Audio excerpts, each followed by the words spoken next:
want to learn how to manage your own investments? Are you ready to stop paying investment management fees and start building wealth? The DIY Investing Podcast is dedicated to providing you with the knowledge, skills, and resources you need to be a better investor. Learn how to make investments through the use of fundamental analysis, mental models, and business management insights. Now, here's your host, value investing expert, Trey Henninger.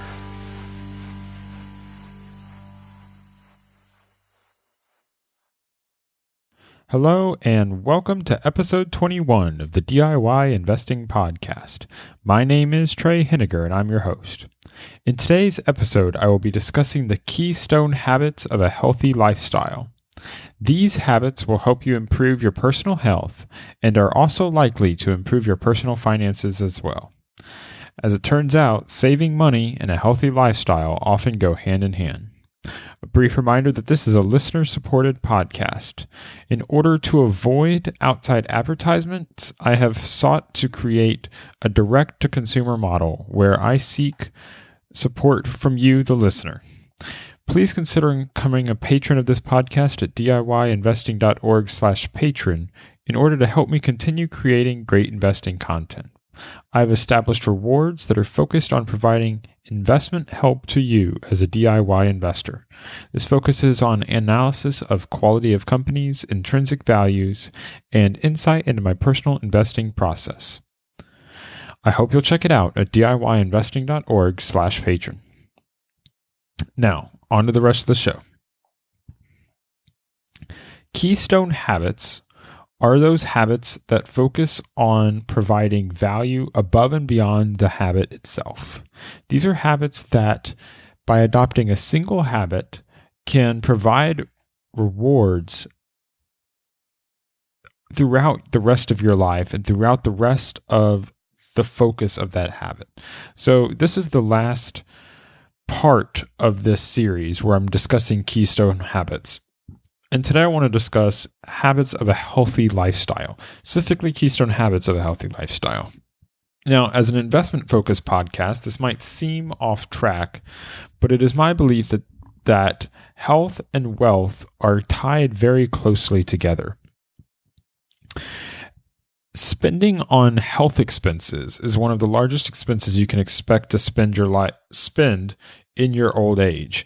And making smart, healthy decisions as a young person or a middle-aged person can help drastically reduce your health expenses in old age by eliminating or reducing the incidence of chronic diseases in your life. Also, it's quite interesting that healthy habits and a healthy lifestyle also tend to be cheaper. So not only are you improving your long-term personal finances, but you're likely to improve your short-term personal finances as well. As I discuss these habits, I think it'll become more clear what I'm referring to. So today I have two keystone habits of a healthy lifestyle to discuss with you. Number 1, exercise regularly, and number 2, cook most of your meals at home from scratch. So let's dive into the first one, exercise regularly. I'm being intentionally vague about what regularly means, but the key point is that you want to exercise on a regular and consistent basis every single week. The more often, the better, but the idea is to be consistent. So you want to find some schedule that you can consistently exercise and make exercise as a keystone habit in your life. The reason is that exercise can provide benefits above and beyond the actual benefits of exercise itself. Exercise, of course, has many benefits, including improved cardiovascular health, improved fitness, the ability to burn calories and potentially lose weight. Also, just a positive feeling of enjoyment and fitness that goes along with positive and enjoyable exercise. But you'll see that by exercising regularly, you'll start to make other changes in your life. In order to exercise regularly, you have to set aside time to do so. And especially if you're talking about a consistent exercise habit, something along the lines of exercising every day or exercising 3, 4, 5 times a week, that's going to take a period of time out of your life, whether that's half an hour or an hour each time you exercise. That's now an hour of time that you are not doing something else. One positive benefit of this is that often exercise will substitute out for less ideal habits or bad habits. So you're often replacing a sedentary activity like watching television on the couch with a non-sedentary activity or an active activity in the form of exercise. When you do this, you're gaining the benefit of exercise in itself, but you're also gaining a benefit from eliminating bad habits. In addition, not only are you substituting out that time for something that's better, you're now going to have to make other changes in your life. Exercise requires a decent amount of fitness, and it requires fuel. So one of the fuel sources for exercise is good food, healthy foods. You can't physically exercise well often, or you can't increase your overall level of fitness while eating an incredibly unhealthy diet. So by choosing to exercise regularly, you're going to naturally start making other decisions in terms of the diet that you consume. You'll start to choose more basically healthier foods. You're less likely to drink sugary sodas, and you might replace it with more waters or electrolyte water beverages and different things like Propel to replace like a soda, because what that'll do is it gives you more energy and capability to complete the exercise that you're working on. This works especially if you make goals such as running a 5K, 10K, half marathon, something like that can set your sight on something that requires a lot of continuous effort over a period of time. These sorts of goals allow you to instill this Keystone habit in your life because it makes it easier to comply when you say, hey, I have this goal. I want to run this 10K. I want to run this 10K. This is something I've seen in my own life as I've set that as one of my goals is to run a 10K. And as I start making changes to improve my exercise regimen, it's been obvious how I've had to make other adjustments like watching less TV. Another thing that you'll find is that once exercise becomes a habit, and if we think back to my review of habits and how the habit loop works, you start to have a craving to complete exercise and you start to get a reward from exercise. One of the key rewards that exercise provides is a feeling of energy and that feeling of the endorphins that your body produces at the end of exercise and through exercise. Those endorphins cause you to feel good. They cause you to be more energized, more productive in your life. When you do that, that can be... that craving can cause you to just continue to want that in the future. And as that happens, you start to become fitter over time and you start to look forward to the idea of exercise and exercise as an enjoyable entertainment activity. One of the nice things in terms of personal finance for exercise is that it is a cost-free activity. You don't have to spend anything to exercise. You can go out for a run in your neighborhood and you can go out run around a park. You can do all those things for free. It doesn't cost money. A lot of activities that you can characterize as exercise are free. You don't need a gym membership in order to exercise. You can do push-ups at home. You can do sit-ups. You can lift weights, and they don't need to be weights that you purchase. They can just be generic things that provide weight. And just doing physical activity is a means of exercise when it's done in an intense and focused manner. Playing sports is a great form of exercise that can really improve your fitness. But again, it's free. You don't have to pay any money to go play a pickup game at basketball. You don't have to spend money to play tennis or do something along those lines. You can find public places where you can do these activities, and these activities usually again can substitute for expensive habits and things that you might choose to do that cost more money. So if you were to go to a local park and play basketball or play tennis or play volleyball, you can do that for free with your friends and enjoy spending time with your friends instead of spending time purchasing expensive drinks at a bar or something along those lines, or going to a movie. by adopting exercise as a habit, you're making positive changes in your fitness lifestyle, but you're also going to be able to easily make positive changes in your personal finances, because now you can choose free activities to get both your exercise, but also your enjoyment, spending time with friends or other things where you can have that entertainment and not actually necessarily need to spend money for it. Which brings me to the next habit that I want to discuss. Cook most of your meals at home from scratch. I think this is a critical habit for a healthy lifestyle, because besides exercise, the top input into your life in terms of how your health turns out is what you consume. What do you eat for food? What does your diet look like? And the best way to control that and shift it in a healthy manner is actually to cook most of your food. I didn't say all of your food, because I think for some people that would be too drastic of a change. But of course, if you can cook all of your meals at home from scratch, that's going to be even better than cooking most of your meals. But the key aspect, and the reason it's a keystone habit, is that cooking your food causes you to make other changes. When you cook food, you're going to naturally have to choose ingredients, and you're not going to choose ingredients that are the unhealthy ones that necessarily go into a lot of the packaged food that you might find at a grocery store. When you go to a grocery store and you purchase packaged food, it almost always includes either high fructose corn syrup, a bunch of additives and preservatives and different things in there that change the contents of the food and that aren't necessarily providing you any health benefit.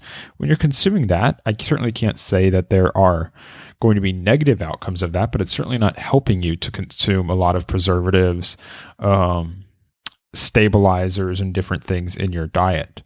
When you cook your meals at home, you're not pulling out the local high fructose corn syrup and adding it to your meals. Instead, you're adding you can make food that you like, but you can exclude a lot of the unhealthy things in them.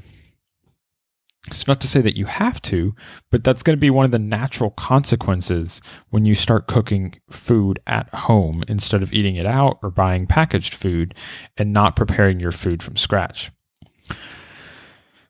This is very beneficial because not only is your food going to be inherently healthier because you're cooking it, but it's going to allow you to identify the food that you're eating.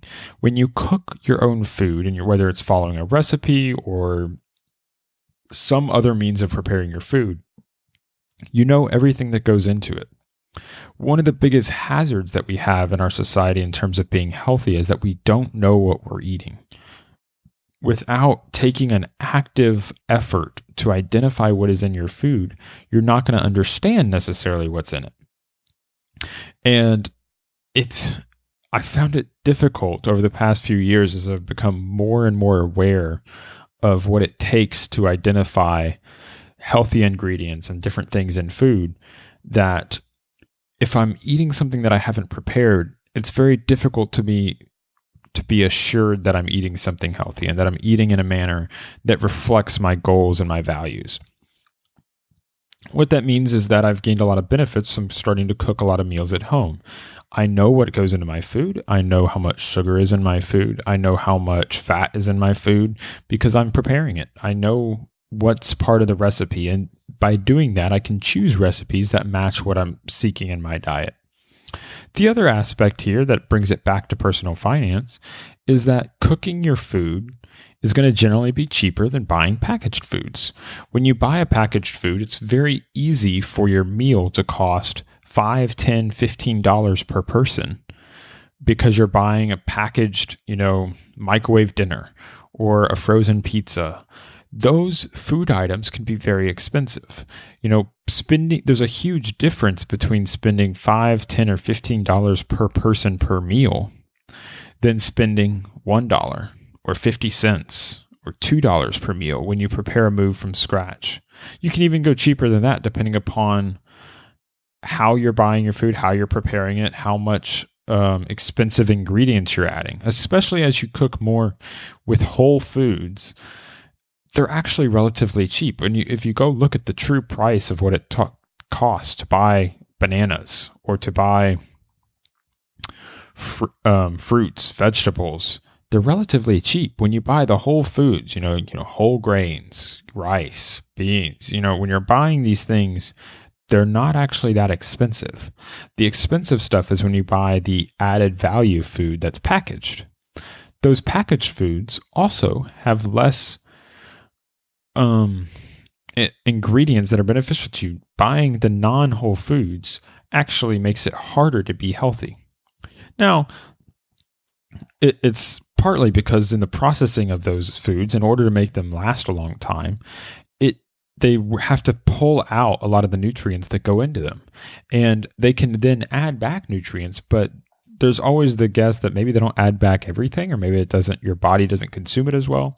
It's hard to say exactly how our body processes food, but what we do know is that when you're preparing your own food, you know exactly what's going into it. And we know very well that, eating fruits and vegetables is healthy for you. We know very well that eating whole foods is healthy for you because it's been done for centuries and millennia as humans, that we have consumed whole foods. It's only recently that since the advent of packaged food, the health of our society has started to decrease. We've seen more incidents of chronic diseases. We've seen more incidents of obesity and the population becoming overweight as we've started to eat further and further away from the food chain. So I would encourage you that you're going to receive both a higher health benefit and a higher financial benefit by choosing to cook most of your meals at home. Now, obviously, there's time involved. You're going to have to take more time to prepare your food if you're having to cook from scratch instead of buying a prepackaged meal. But I've found that there's a lot of benefits to spending time on your food. This is something that we have gotten away from, at least in Western society and American society, spending time preparing our food as we've become more and more time sensitive, more and more on the go. But I think this has almost been harmful in a way, because by losing the connection to our diet, we've kind of lost part of the culture that makes things fun. It's fun to prepare food with family. It is fun to eat food with family and spend time together with family. And in relating to what I said about exercise, if you're having to spend more time preparing your food, this is also time that you can't be spending doing something else. Now, that is a statement that's obvious, right? But if you're not spending time, if you have to find time elsewhere, it's usually going to come from something that's a bad habit. We have a lot of bad habits in our society. One of them, again, is watching too much TV. There's been a lot of studies looking at the negative outcomes that come from watching a lot of TV. I'm certainly guilty of watching a lot of TV myself, but there's been only benefits from replacing TV watching time with preparation of food, with my wife and I preparing our food together. It benefits our health, it benefits our wealth, and it benefits our relationship to spend time together, to spend time on a shared activity. And also, we don't have to spend as much money on entertainment. We don't have to spend as much money, paying like a cable bill. And we don't spend as much money on our food.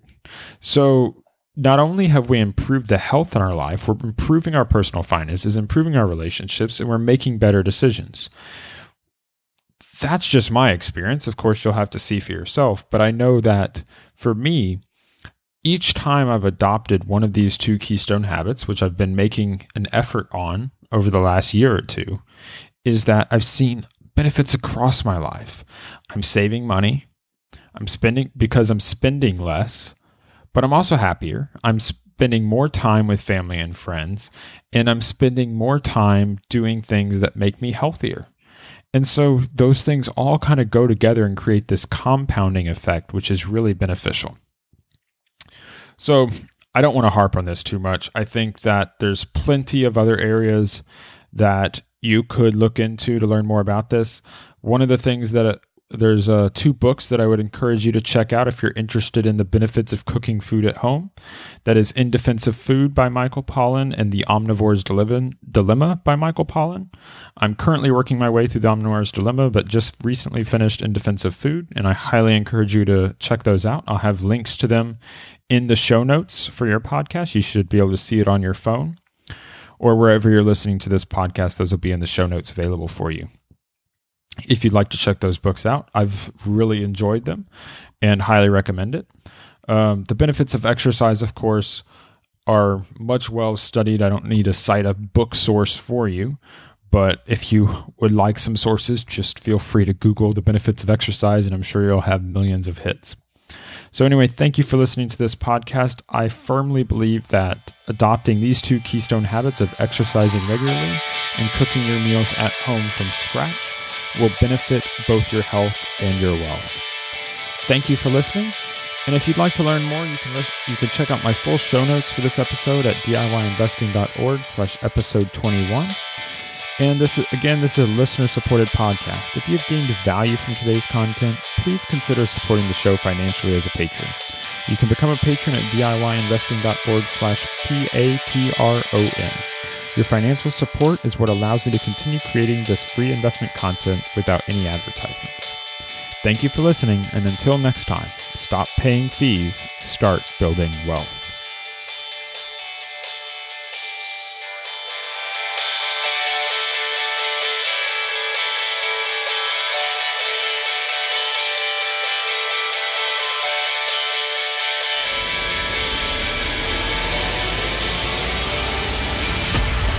Thank you for listening to the DIY Investing Podcast. Please visit our website and subscribe to our email list at DIYinvesting.org for guides, videos, and resources to help make you a better investor.